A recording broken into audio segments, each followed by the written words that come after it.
Hi guys, this is my review for the Canon Powershot S90 digital camera that you see right here.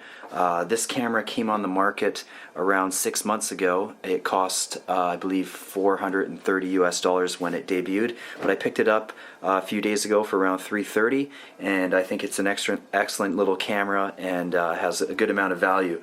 So as you can see, it's a very understated camera. It only comes in black. It's just a black rectangle really.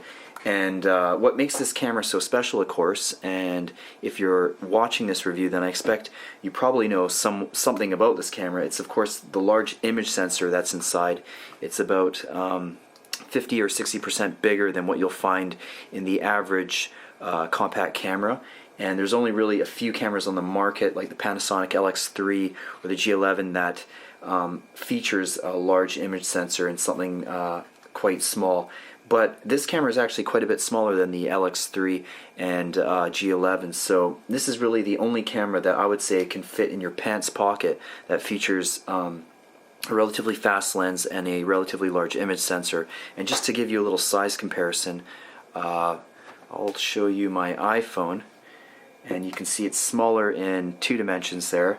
It is quite a bit thicker, however. You won't fit this camera easily in some skinny jeans, but it's definitely a pocketable device, and it's fairly lightweight. I think it's about the size of a child's wallet or something, so you probably won't have any problem taking this around town.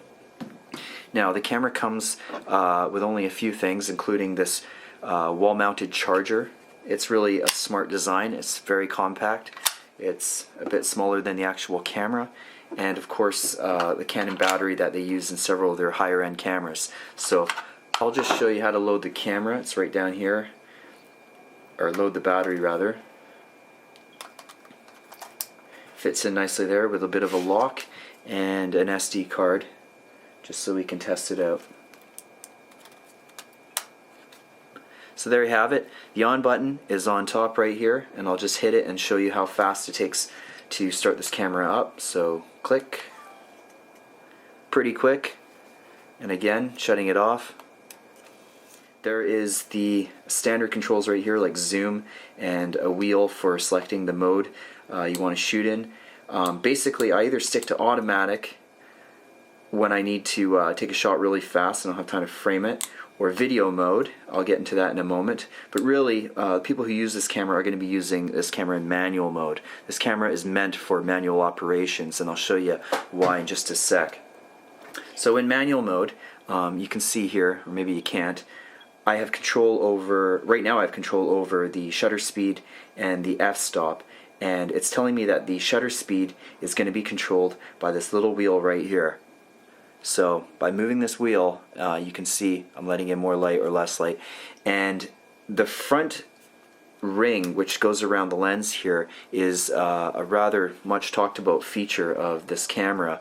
The S90 is really unique in that it has a ring here, and you can set this ring to control pretty much whatever you want. So maybe ISO or f-stop, shutter speed, white balance, etc., or manual focus. Actually, that's got to be quite popular as well.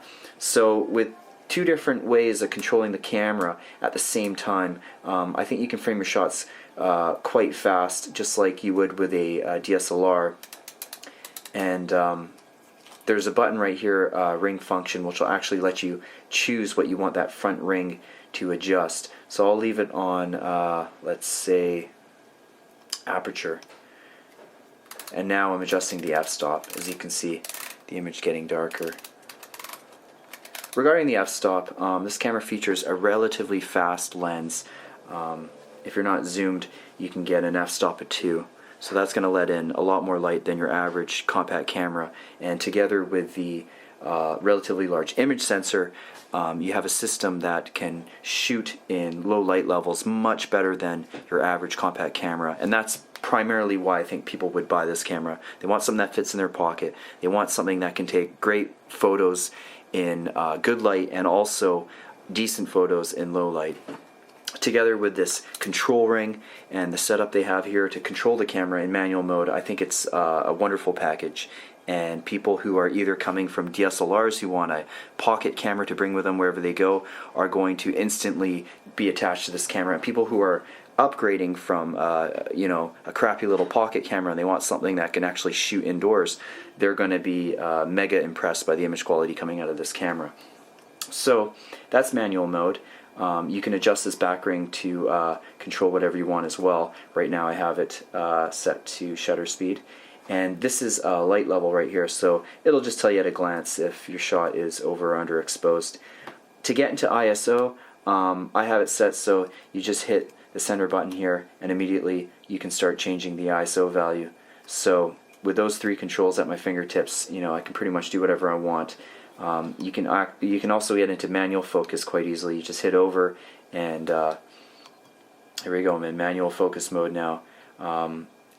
And it's telling me with a little graphic that it's a little wheel that's going to control the manual focus.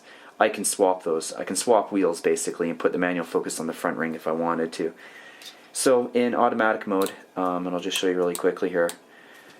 Automatic's nice. It's very smart. It's just like most modern cameras. You just hold down the button halfway and it'll take a good guess at what you're shooting at and what it should use. This is a motorized flash. I probably can't get it activated right now, but it goes up and down on its own. It's really nice. And in movie mode, this is worth talking about.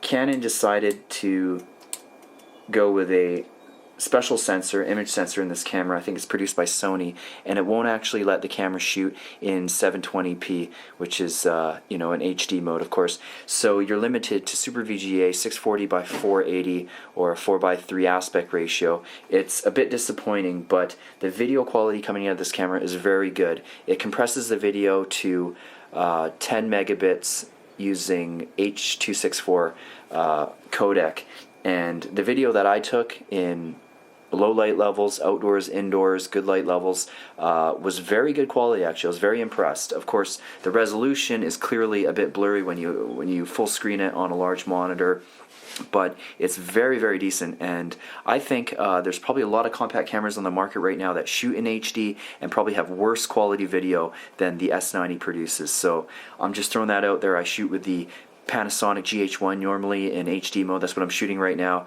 so I know good quality video when I see it, and I think the S90 shoots good quality video, albeit in a lower resolution. So there you have it, the Canon Powershot S90. Fits in your pocket, takes better pictures than any other pocketable camera on the market right now. This is the box that it comes in. Real plain, nothing special, no special packaging. Just comes with a charger, a battery, a little strap that's not even really adjustable or anything, and comes with a few cables. That's the whole package right there. I think this camera is a very good value if you can find it for under, you know, say $350. There's really nothing on the market that'll shoot with this quality and still fit in your pocket. It has a large image sensor, which is more important than anything, and a fast lens, which complements it, of course, and great manual controls with this control ring. So that's my review. I give this camera full marks. I think it's a great deal if you can find it at a good price. It doesn't have HD video. That's a bit disappointing, but the video quality that it takes is very good and certainly good enough for YouTube or Vimeo.